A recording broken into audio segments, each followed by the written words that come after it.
Hello, happy people. I hope you're having a great day today.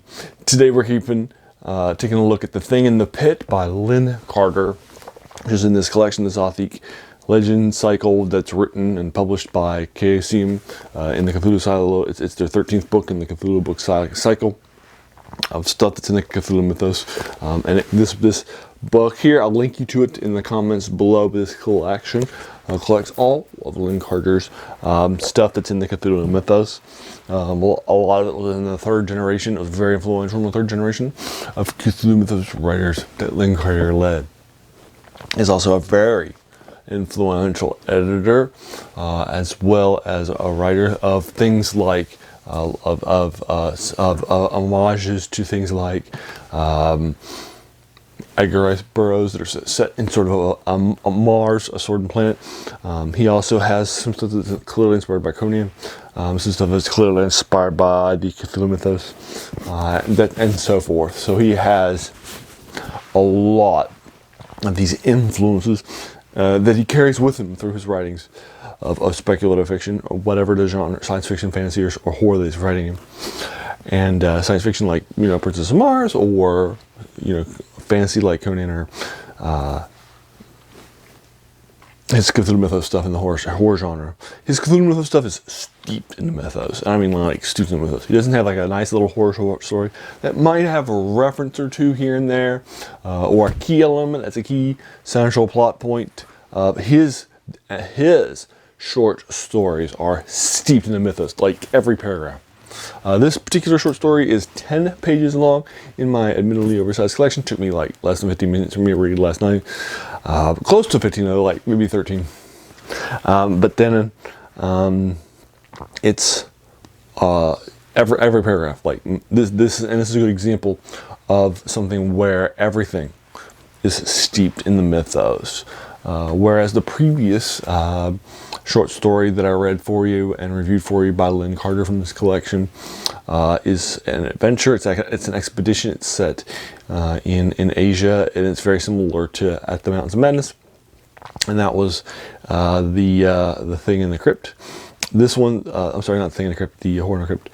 This one, the Thing in the Pit, is the point of view of a big, bad, dark priest who's one of the key priests of one of the nasty bad guys in the world. And this key priest has, and there's a rivalry that is taking place in the bad worlds in the past. And the one that's currently ruling Kanathanoa has ruled out and shut down the temples of like Cthulhu and Xothic and the other ones. Our head priest POV character is a high priest of another of a place that has worship shut down. So he is casting his 31st and final spell in a book that he was given, where there's just one copy, which has 31 spells, for the right to the high priest of this worship.